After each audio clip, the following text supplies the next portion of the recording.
Во свет исполнет со разни верувања се поставува едно суштинско прашање.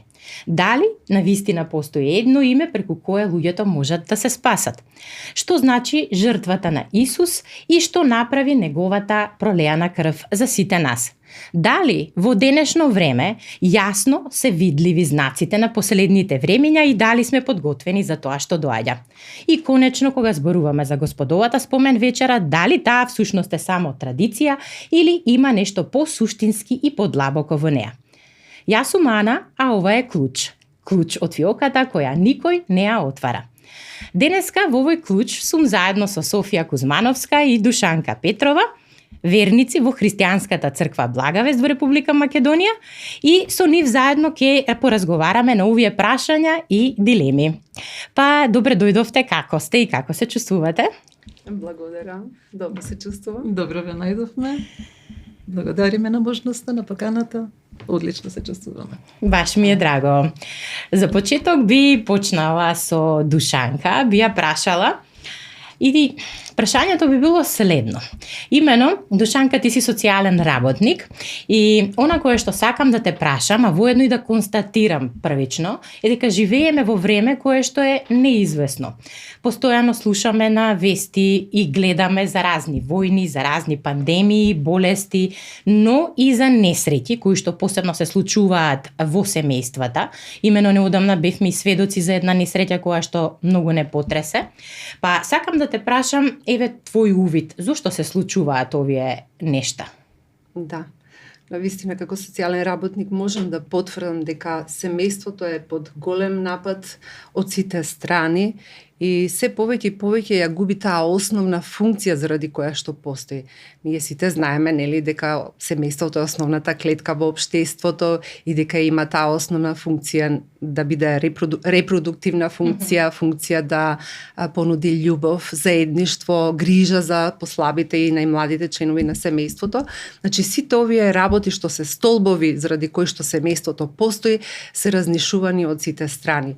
Гледаме пораст на насилството, гледаме децата се злоупотребени, занемарени, гледаме дека браковите многу тешко се склучуваат, но и кога ќе се склучат, многу брзо и се распаѓаат. Луѓето стана многу нетолерантни и некако не можеш да ги едноставно како да не сака да си ја зачуваат брачната заедница. Се помалку толеранција има во сето тоа.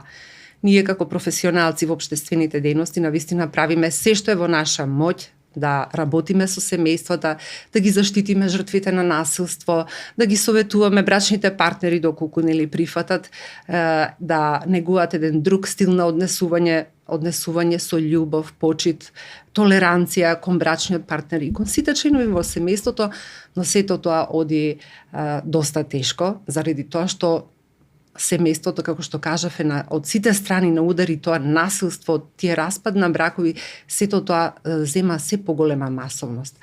Но ние сме тука, нели, да зборуваме и за една друга духовна димензија, зошто тоа се случува, така што верувам дека тоа што се случува со семејството е многу повеќе од само еден општествен проблем. Тука би рекла дека тоа е еден од знаците на последното време во кое што ние живееме. Така, кога веќе ги спомна знаците на последните времења, од една страна Библијата зборува за знаци на последните времења, а од друга страна нели се соочуваме со едни такви ситуации кои што неизбежно водат да се постави едно прашање: дали тоа се навистина така знаци на последни времења и како всушност може и да се препознаат? Да, прво да кажеме што е последно време, што тоа уствари значи последно време. Тоа е последно време на владењето на човекот или на оваа човечка цивилизација. Ние знаеме дека поминуваме низ различни општества од робовладетелско, капиталистичко и така натаму, нема да ги споменувам. Така, да. Тоа е време, период во кој што човекот владе преку разни форми на уредување за да нели живее, екзистира, ја менува, прилагодува природата и така натаму. Меѓутоа, последното време во суштина значи дека надоаѓа времето на крајот на човечкото владење и дека настапува времето на доаѓање на Господ Исус Христос, на доаѓањето на Божиот милениум, односно го најавува времето на настапувањето и доаѓањето на Господ Исус Христос. Тоа се одвива во 2 етапи, меѓутоа за тоа не би зборувала, тоа е една многу долга тема сама по себе, а дека живееме во тоа последно време, знаеме по доста знаци кои што самиот Господ Исус Христос ги најави, и би можеле еве да поразговараме повеќе за тоа. Така, да, кои се тие знаци кои што укажуваат практично дека го живееме последното време? Многу се, бројни се, некои теолози избројале дури над 50 знаци, така ги избројале, меѓутоа ја би рекла може да се класифицираат во 5 глобални категории. групи Така. на знаци. Првата е таа група на знаци кои што се однесуваат на состојбата меѓу луѓето во човештвото. Ова што прво го започнав е само дел од таа слика глобална, како ќе изгледа човештвото и какви се тие знаци. Значи започнуваме со знаци на пораст на насилството, на бунтовништвото, децата ќе бидат бунтовни кон родителите, нема да има почит, љубовта меѓу луѓето ќе биде оладена. Ќе има љубов, меѓутоа луѓето ќе бидат свртени кон самите себе, нарцисоидност, љубов кон парите, кон телесните задоволства, значи оладена љубов, не онаа природна љубов каде што треба да бидеме свртени еден кон друг и да се грижиме. Тука спаѓаат и други категории на знаци, како ароганција, пораст на лажните верувања, луѓето ќе имаат различни манифестации на лажни верувања и така натаму, кои ќе ги тераат на разни, да речеме, однесувања кои што се неприфатливи, ќе бидат упатени да вршат зло еден на друг, кон човекот, кон животните и така натаму. Гладот меѓу луѓето ќе биде исто така најавен како сето тоа е нешто што веќе го гледаме. Посебна категорија, да речеме, подкатегорија во оваа група на знаци меѓу луѓето се глобалните политики што луѓето ќе ги водат, а тоа се однесува и на војните. Значи пораст на такви политики кои ќе водат кон претензии, кон агресија, кон туѓи територии, кон туѓи богатства, присвојување, кон дел од таа глобална политика може да донесе и до пораст на немири, тензии меѓу луѓето, протести, сето тоа гледаме дека се случува. Сето тоа што денес во денешно време се случува, да. Можеме да го забележиме и да го гледаме по медиумите и да слушаме постојано, да. Така. Втората група се знаците во природата. Значи земјотреси, вулкани, природни непогоди, катастрофи, поплави, да, цунами. Има едно пророчко слово кое Исус го најави, брановите, кога ги слушнете брановите, како луѓето ќе премираат од страв, вели, пред звукот на брановите. Значи, до толку до ситници е најавено сето тоа. Дури помор на животните, на птиците, на рибите во океаните, но и причината Господ ја кажува. Зошто сето тоа се случува? Вика, природата страда и животните во природата заради масовно распространетиот грев меѓу луѓето. Значи сите тие зла, убиства што претходно ги споменав, сексуални перверзии, сето тоа, значи заради гревовите на светот ќе страда и природата, и животните, и птиците во тоа. Значи тоа е таа втора категорија. Третата категорија би биле знаци, духовни знаци. Веќе ги спомнав. Тоа е поврзано со наплив на култови, секти, лажни спасители, лажни меси, кои што ќе се наметнуваат, ќе нудат некакви патишта за спасение, нели, на луѓето во светот, но не се сите тие, да речам, негативни од духовните знаци. Еден од позитивните аспекти е излевањето и на Светиот Дух. Так. Ние знаеме дека првпат Светиот Дух се излеа врз луѓето кога беше првата педесетница, односно кога апостолите беа собрани и тогаш врз нив се излеа Светиот Дух, кога тие проговорија на непознати јазици, им даде сила Светиот Дух да го распространат Христовото евангелие низ целиот свет. Но исто така е најавено дека и за последните денови ќе има исто така силно и масовно излевање, а тоа е поврзано, беше најавено во Стариот Завет преку пророкот Јоил, непосредно после формирањето на еврејската држава. Значи, тоа и навистина се случува од 48 година наваму, гледаме харизматски движења, евангелизација низ целиот свет и така натаму. Тоа е таа, да речеме, позитивна страна на сите тие повеќето негативни. би преминала и на четвртата категорија на знаци, тоа е со напредокот во науката и техниката. Тоа е нешто што е експлозија, нели, на знаци кои што се случуваат, ако зборуваме за овој аспект или група на знаци, од 20-тиот век наваму. Гледаме масовно технологијата се развива, науката, ги имаме телефоните, мобилни, средствата за комуникација. Брза експанзија, Напредок во знаењето, да, авионите, патувањето, значи од еден до друг крај на светот за само неколку часа се стигнува.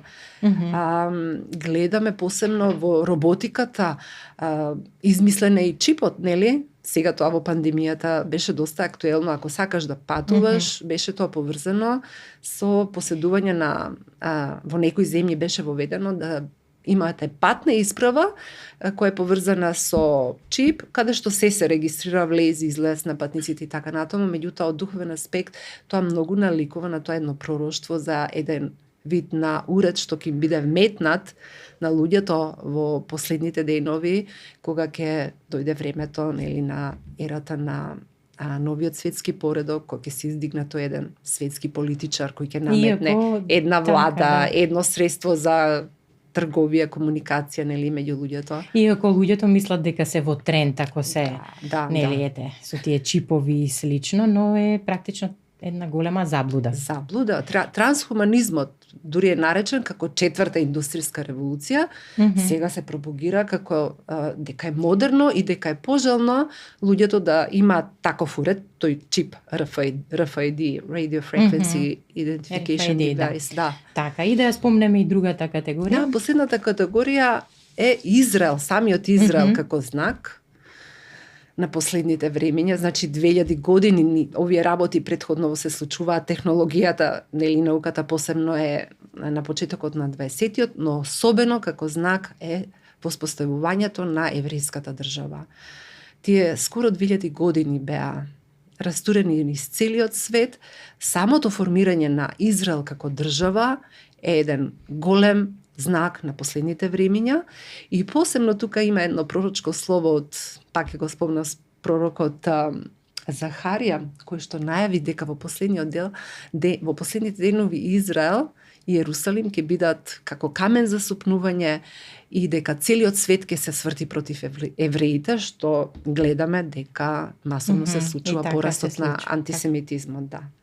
Дали може би сето ова придонесува на некој начин да биде поттик или треба да биде поттик за луѓето да се свртат кон Бога? Да, навистина луѓето треба да се свртат кон Бога, бидејќи сите овие знаци се нешто што треба да не поттикне на духовна будност. Да, обично и знаците во природата, нели, гледаш сообраќајен знак, мораш да го почитуваш за да бидеш безбеден по патот по кој се движеш. Така и овие знаци се случуваат со цел да бидеме духовно будни, да си го поставиме тоа прашање зошто се случува и да го побараме одговорот. Одговорот единствено можеме да го најдеме, да, во таа најубавата книга, да речем, во Светото писмо. Од друга страна пак нанесуваат еден вид на страф сите овие нешта кои што ги наброја. Еден тип на наметнуваат грижа кај човекот. Сега кој би бил излезот во вакви времиња на невремиња? Да, човек може да направи се што би помислил да направи, меѓутоа навистина реално залудно е сето тоа. Ние можеме да ги имаме сите богатства на овој свет. Може да бидеме обкружени со најмоćните пријатели и така луѓе на власт, меѓутоа ние имаме многу краток век на траење.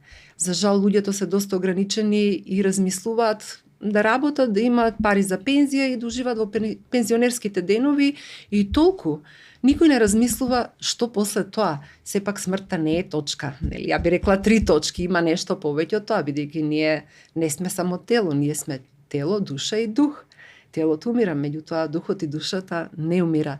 Така што јас би рекла дека и лично тоа го имам искусено. Излазот единствено е преку верата во Господ Исус Христос. И самото негово име Исус, нели, тоа е транслитерација, Новиот завет е на грчки јазик, меѓутоа Исус доаѓа како превод на вистинското име на хебрејски јазик кој е Јешуа, а тоа значи Бог Спасител. така. Јахушуа, Бог Спасител.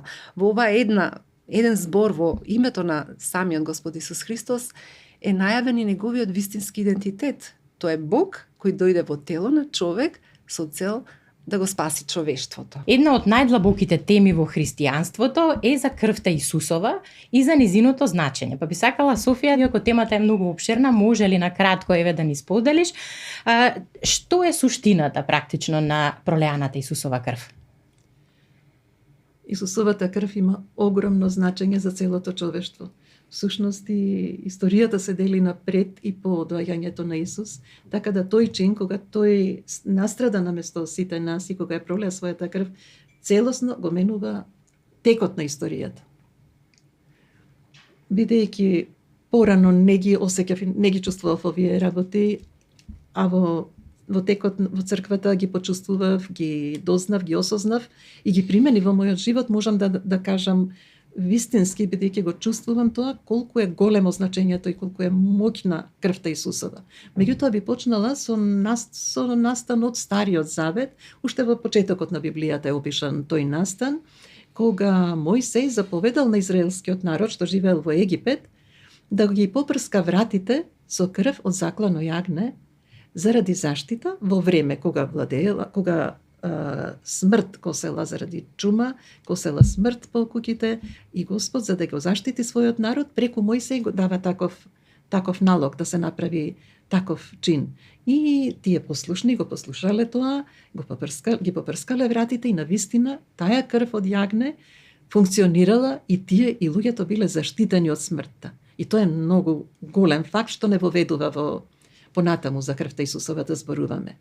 Друго нешто што е битно да се истакне е во храмовите свештениците израелски биле обврзани да принесуваат жртва од заклано животно. Так. Еднаш годишно принесувале жртви различни, од различни животни, меѓутоа тоа се повторувало одново и одново морало да се повторува. А за гревот требало некоја вечна и света жртва. Следно одиме во Новиот Завет, кога Исус Христос, Божиот Син, доаѓа на земјата, се отелотворува, ја изразува Божјата волја и доаѓа на земјата.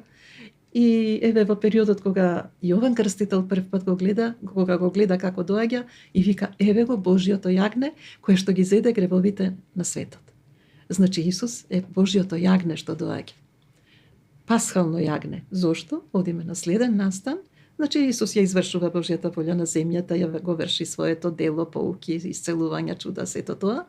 Меѓутоа пред да настрада на крстот, на Пасха биле заедно со учениците на вечера собрани да го одбележат празникот Пасха по Божја заповед. Тоа бил најважен празник еврејски, за да се потсетуваат на моментот кога Господ ги избави од смртта. Значи во текот на вечерата тој трогателен настан, прекрасен, што буди многу емоции кога се чита, кога се доживува.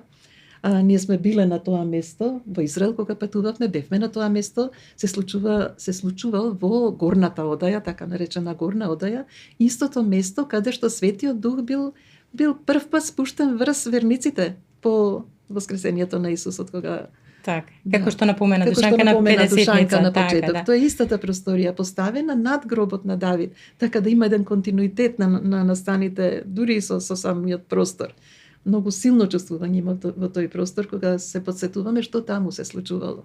Значи прво ја покажал, оставил пример за понизност, кога знаејќи што се предстои, што ќе се случува, прво им ги мие ноцете на сите ученици. Не го праќа тоа нас како порака за понизност и вика правете го тоа. Дури и на Јуда кој што знаел дека ќе го предаде. Да. Так. Потоа им дал леб и вино, залче леб, заблагодарил, го скршил, им дал и рекол јадете го ова за мој спомен, дека тоа е неговото тело што се крши за нас, навестувајќи дека ќе настрада. И навистина страда на крстот до непрепознатливост. И им дал вино, се напил, им дал вино, пиете го, ова е новиот завет во мојата крв, значи новиот завет што се воспоставува, виното како символ на неговата крв, кое што најавува дека ќе се пролее. Так. Заради нив и заради сите нас кои што ќе поверуваме во него. Так. Сега, што направи всушност Исусовата крв и зошто е тоа битно секој верник да го знае и да го разбере? Значи, после овој чин, после таа вечера, излегле во Маслиновата гора, следеле сите тие настани, неговото предавање, агонијата, каншикување, бичување, обило отфрлен од сите, значи такво големо страдање, распнат на крстот и висел на крстот, отфрлен од сите, значи и таму во цела агонија умрел, ја пролел својата света крв. Претходно кажал, се сврши, со тие зборови кажува дека со таа смрт, со таа жртва на крстот, веќе жртвата е платена за нашите гревови, за гревовите на сите луѓе. Бил погребан, воскреснал третиот ден, и тоа е промената на историјата, тоа е огромниот настан во историјата на човештвото. Нели, и се мери времето пред и по Исус Христос, толку е битен за секој човек да верува во него и да има сила сето ова што го зборуваме. Так. Сето што се случило, не да го зборуваме, туку фактиве што се случило. Так. И што направи Исусовата крв? Значи, за секој што ќе поверува во него со срце да поверува, Исусовата крв има големо значење. Не откупи од злото, не откупи, не очисти од греф и од вина. Так. Не оправда, не направи праведни како никогаш да не сме грешеле, покриени сме со плаштот на праведноста. Не освети, ние сме осветени, грчки збор е агиос, тоа значи одделени од светот, одделени од гревот за Бога, за да бидеме во заедништво со Бога. Ни овозможи пристап до најсветото место, до светината на светините, до престолот на Бога. Се застапува за нас. Дури кога ние не можеме да се молиме, крвта Исусова се застапува за нас и изборува погласно да веловата крв. И ни овозможува Божји живот, кога ја примаме преку Господова вечера крвта, ни овозможува да имаме Божји живот во нас, вечен живот во заедништво со Господа. Так, и не заштитува. Так. Дали таа заштита од Исусовата крв е лична работа или сепак еден верник треба да припаѓа во Христовото тело, односно во црквата?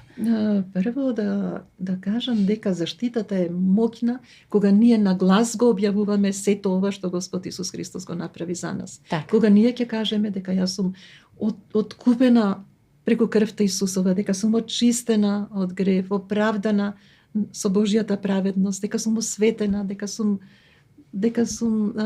крвта се сите овие работи кои ќе ги објавиме во името на Господ Исус Христос, ние сме заштитени, тоа е наша заштита.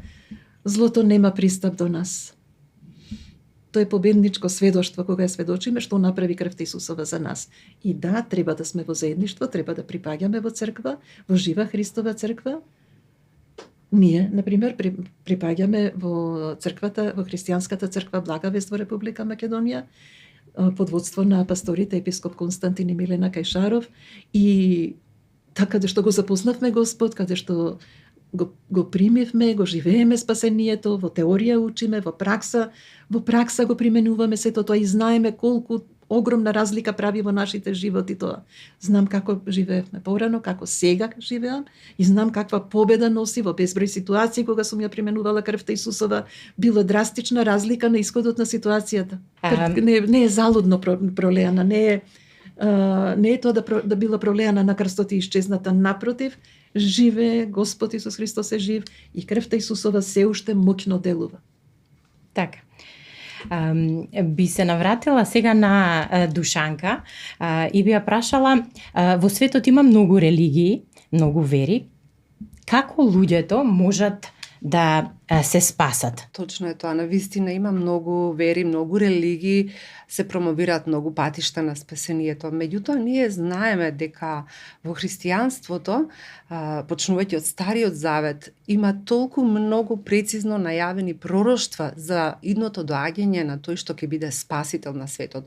Уште од самиот почеток, кога гревот влезе во човештвото, во таа прва книга Постанок, во 3 глава пишува како дека Бог преку Авраам кажува пророштво дека ќе се роди оној што ќе биде од семето на жената и дека тој ќе ја здроби главата на змијата, нели, символика на ѓаволот, а ѓаволот него ќе го пробие, ќе го сотре во неговата петица. Буквално во тој еден стих го гледаме пророштвото за Исус, како тој ќе настрада на крстот, меѓутоа со тоа негово откупно дело на крстот, тој фактички надмоќно ќе го победи ѓаволот, ќе го уништи гревот, ќе го порази ѓаволот, но е дури опишан и начинот на кој ќе пострада.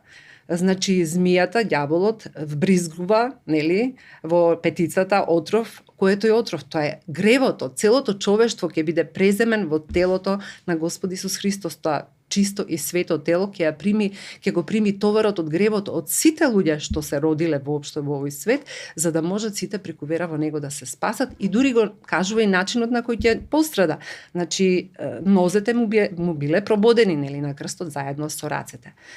Има некаде околу 360 и повеќе пророштва за доаѓањето на Спасителот. Значи, ова беше едното, но за мене лично најмоќно пророштво е изречено од пророкот Исаија во таа 53 глава, каде што е толку прецизно најавено дека тој, Божиот слуга, ќе го даде својот живот за откуп на мнозина и за нивно оправдување. Како тоа ќе го направи? Така што ќе ги земе во своето тело беззаконијата на целиот свет, за нашите гревови ќе биде прободен и сотрен и преку казната за нашиот мир падна врз него и преку неговите рани ние ќе бидеме исцелени. Значи, толку јасна представа е портретиран јасно Исус на крстот со целото негово откупно дело. Така што ние не можеме да пренебрегнеме толку и да не ги спомнуваме и другите пророштва, дека ќе се роди во Витлеем, дека ќе биде надприродно зачнат од девицата, исто кај пророкот Исаија, тоа е најавено. Мудреците кои што ќе дојдат, нели, да го даруваат новороденчето, бебето Исус и така натаму. Значи, до толку прецизни детали најавено е слика дека ќе биде тоа еден, нема да има многу спасители. Значи, еден ќе биде спасител на светот.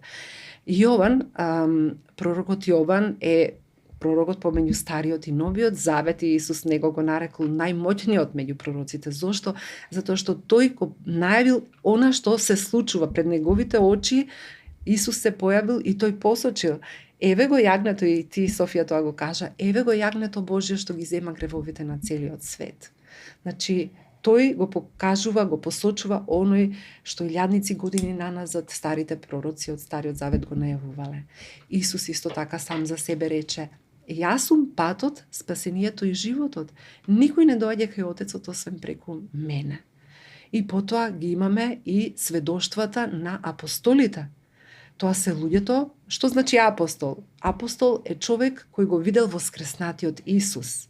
Значи, ги имаме сведоштвата на апостолите кои што го виделе Исус после неговото воскреснување. Така што не можеме да пренебрегнеме сите тие работи и сето тоа што е запишано во Библијата. На вистина, Исус е тој кој што е единствениот пат и само преку верата во него се спасуваме. Значи, прашањето што секој еден човек треба да си го постави на светот е дали сакам да ја знам вистината или да си останам тврдоглаво во тоа што си верувам. Нели? Оти има многу луѓе што веруваат во се и се, што некои не веруваат, мислат дека само со добри дела ќе бидат добри, еден ден ќе се појават пред Господ и не. Библијата вели сите ние сме мртви во нашите гревови. Тоа е многу моќно и застрашувачки. Дури се раѓаш, но еден дел од тебе е мртов, фактички. Ти си жив, меѓутоа еден дел од тебе е мртов. Што е тоа? Значи, ние сме наследиле грешна природа од нашите предци, но исто така и во текот на животот правиме свесни и несвесни гревови, за кои не сме свесни. И на сите ни е потребен спасител. И само Исус е тој спасител. Сега, ако сакаме нешто дополнително, како да се увериме да сме сигурни? Како всушност да го примиме спасението, тој дар на спасение? Како еден човек може да го прими? Исклучиво преку вера. исклучиво Така. преку вера. Значи, словото вели, ако со срце го Срцето бараш поверуваш, Господа, така. ако поверуваш, ќе го најдеш. И со устата исповедаш. Да, во Римјаните, тој стих е, вели, ако со срцето свое поверуваш дека Исус е Господ и со устата тоа го исповедаш, ќе се спасиш. Така да, ние мораме да бидеме фокусирани на делото што Исус го направи на крстот за нас. И тука повторно се навраќаме на тоа што и Софија го зборуваше, Така. телото и крвта, кој што се символика на таа спомен вечера која што ние ја земаме. Во негова чест. Да, не Да, и смееме би ја тоа да го прашала сега, заборавиме. да, би ја прашала и Софија тука што всушност представува таа Господова спомен вечера или причест и како всушност беше воспоставена. Господовата спомен вечера е многу важен чин за христијаните. Името доаѓа, значи, Господова спомен вечера или причест или Евхаристија, од грчкиот збор за Така. благодарност. Ја воспостави Господ Исус Христос на вечерата на Пасха, кога го споменав тој чин, меѓутоа, еве повторно, кога зеде леб, заблагодари, го раскрши и рече: ова е моето тело што се скрши, што се крши за вас, земете јадете.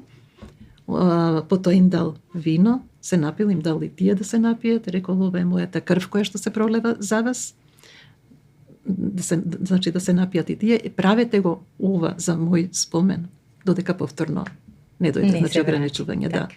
Ја воспоставил Исус Христос и ние се уште ја почитуваме и ја практикуваме, затоа што има големо значење. Така.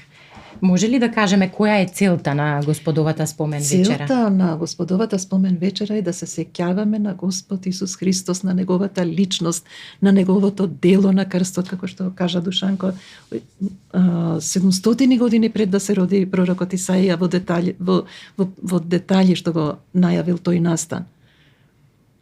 Значи да се сеќаваме на него со вера, да ја полагаме нашата вера, нашата надеж во него, да имаме единство во Господ, да ја најавуваме неговата смрт додека тој не дојде. Така. Тоа е значењето на Господовата вечера. Тоа е исполнување на неговата заповед, би рекла, правете го ова за мој спомен. Значи го правиме тоа. Земаме, а во што се состои? Да, како се зема, како се прави Исто како тој всушност? што е воспоставил духовниот водач, еве ние во нашата црква Благовество Република Македонија се имаме ред, имаме духовен авторитет, епископ Константин Кајшаров ја спроведува под негово водство со подсетување на настаните од Библијата. Сите земаме лепче, значи сите земаме парче леп и изјавуваме дека тоа е значењето на тоа лепче, телото на Господ, на телото на Господ Исус Христос, кое го примаме во нас и со тоа имаме заедништво со него и преку тоа примаме живот, здравје, примаме сила, Божја сила. Господовата вечера е двоен лек, потоа со виното, земајки го виното што представува крвта Исусова, го примаме во себе, во крвта е животот, значи примаме живот, Божји живот, преку крвта имаме простување на гребовите и тоа е многу големо значење. Примајки го сето тоа лепчето и виното, примаме Божја сила, примаме исцелување, примаме здравје, обнова, целовитост. Благодариме и го славиме Господ за сето тоа. Така. Толку едноставно, со едно залче лепче и со една голтка вино, а толку силно значење и толку моќно за еден верник. Некој може да се изненади, некому може да изгледа чудно, само со едно залче и со една голтка, Так. да се спроведе сето тоа. Меѓутоа да се сетиме дека јадам само со едно залче од забранетото овошје, влезе во грев тој и целото човештво преку него. Така да Господ има совршена промисла. Преку тоа залче и преку таа голтка ние добиваме здравје, живот, здравје, исцелување, обнова, реконвалесценција.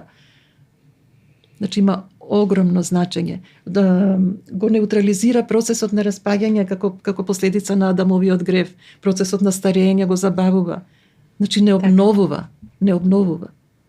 И тоа е нешто што го практикуваме со благодарност. Меѓутоа, ја земаме, како што е напишано во Библијата, во сите евангелија го има и во Коринтијани, во 1 Коринтијани 11 глава, го земаме на достоинствен начин, многу е важно. Тоа значи да не биде формално земањето како залче лепче, како обично каснување нешто. Многу е важно. Опомената е на достоинствен начин значи да сме свесни што значи во моментот да го мислиме, и нашиот пастор секогаш не поттикнува: мислете на Исус кога ја земате, мислете што правиме во тој чин, да чувствуваме дека сме учесници во телото Христово, имаме заедништво со него, имаме единство, ја најавуваме неговата смрт. Меѓутоа да сме свесни што правиме, да го искусуваме моментот, тогаш има значење. И има опомена во словото, кај што вели да кој што го прави тоа на недостоен начин, јаде и пие за свое осудување. И има последици, и болести, страдање, дури и до смрт. Затоа што се преиспитуваме себе си, да го правиме на вистински начин. И го правиме на вистински начин. Така. Сепак во заедништво целата црква под водство на нашиот духовен водач. Така. Би привршувале веќе, дали имаме нешто за крај, така да заклучиме и да упатиме порака до сите кои што не гледаат? Јас би рекла дека секој што сака на вистина да биде уверен дека тоа во кое што верува е вистинито, би требало искрено со срцето тоа да го побере од Бога. И бидејќи најавено живееме во ова време кога Светиот Дух се излива, Бог ќе ти преговори, дали преку сон, дали преку некое пророчко слово, и така ќе ти биде откриено. Значи битно е луѓето да сака да ја знаат вистината. Никој нема да биде оставен да не ја знае доколку тоа искрено го посакува. А ако сака, патот е еден, ќе му биде откриено дека единствено Исус е патот и вистината и животот. Така, убаво. Јас би додала дека пораката, радосната вест со која што имаме можност за спасение со вера преку Господ Исус Христос, како што пишува во Словото, е блиско до нашата уста, блиско до нашето срце. Значи, тоа е чин на одлука што го поттикнуваме секој да ја направи, затоа што само со Исус имаме вистински живот во цела полнота и вечен живот што трае. Животот во заедништво со Господа, со свесност, со вера во Него, во Неговото дело.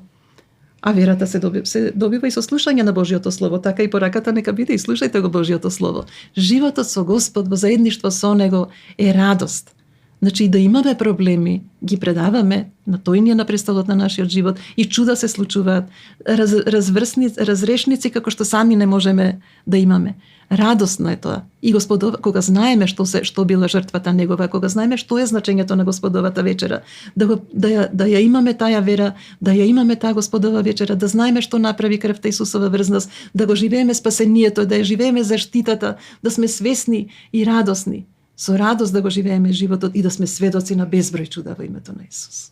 Така, преубаво, ви благодарам за сето ова што го споделивте. Јас само би додала на крај дека од името Исусово, преку неговата пролеана крв, преку знаците на последните времиња и причеста, сето тоа води во едно, да бидеме подготвени и втемелени во вистината. Довидување до следниот клуч.